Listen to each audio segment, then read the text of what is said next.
plumbing business owners. Welcome back to our channel. This is Dan Dowdy, and I'm thrilled to have you here. Today, we're going to dive into the topic that's essential for every business leader, which is really defining your leadership style. Before we get started, I wanted to just quickly introduce myself. I'm the founder of Built for the Trades, and here at Built for the Trades, we work with trades business owners all over the nation to help them grow and develop their leadership, so that way they can grow and develop their leadership teams and ultimately build self-operating businesses, so that way you can spend the time with your family or doing the things that you love.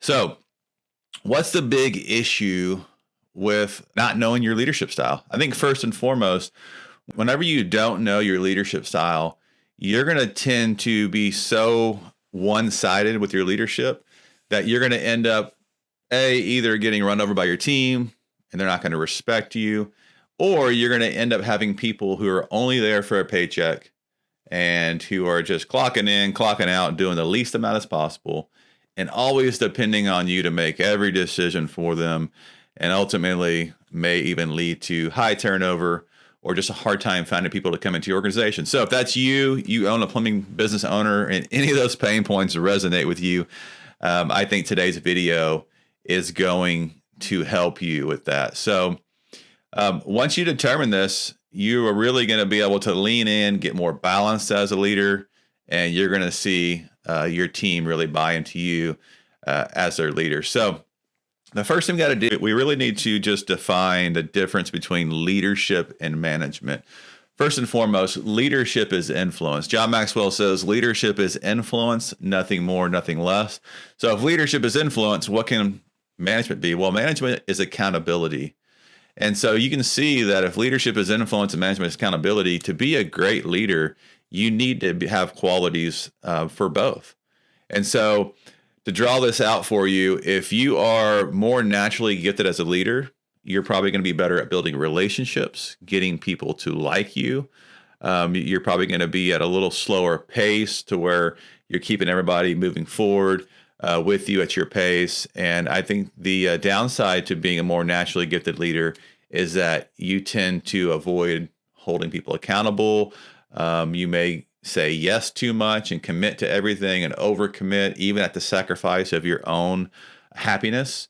And, doing that over time, it may work. You may have a lot of people who like you, but you're not going to see that next level success that you want to see in your leadership. And then on the flip side, if you're a more naturally gifted manager, you're going to be more fast paced, probably more in your face. You're going to have no problem holding people accountable or saying the things that need to be said.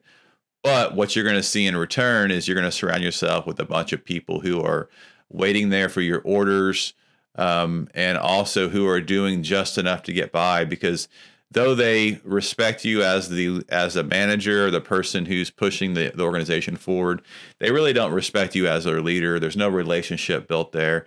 They don't feel like you necessarily have their best interest in mind. So today I'm going to give you a few tips to help you move through this. But the first thing I want you to do in this video is just think about, what type of leader are you? Are you more naturally gifted in leadership, or are you more naturally gifted in management? And so here's the tools that I want to give you to help you improve. So if you're more naturally gifted in leadership, I want to encourage you that when it comes to leaning into the management and the accountability, you need to put things in writing. Put them in writing and set the expectations up front.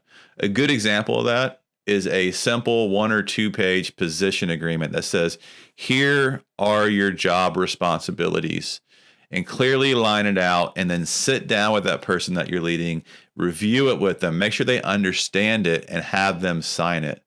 Doing that will be the accountability form that you come back to if for some reason they're not performing their job. And so when I am more naturally gifted in leadership, and I tend to bring emotion into this conversation, when I have that position agreement and I'm holding that person accountable, I'm going to remove the emotion, and I'm going to make it all about the position and keep it very black and white.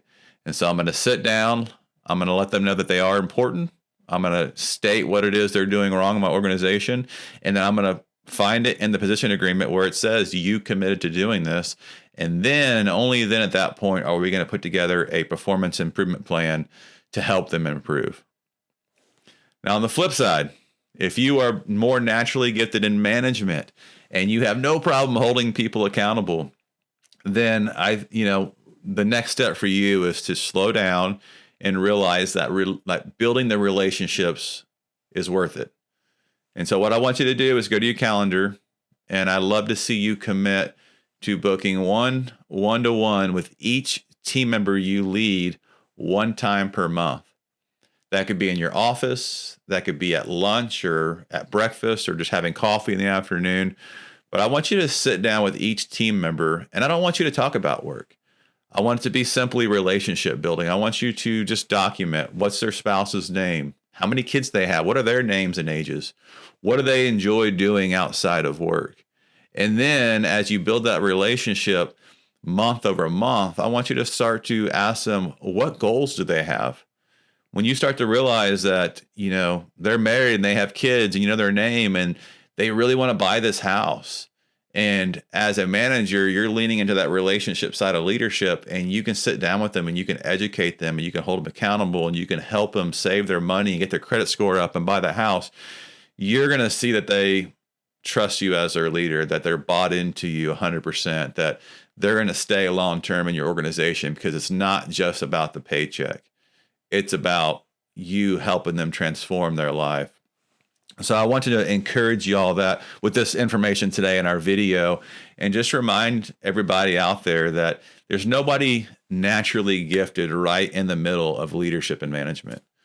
We're either wired more towards the leadership relational side, or we're wired more towards the management side. But I'm here to tell you that with those two tools that I gave you, it will allow you to lean more into the middle and to become a more balanced leader and help take your team to the next level. And the results that you're going to see from this is you're going to see team members that are 100% bought into your leadership, and they're going to go above and beyond for your organization.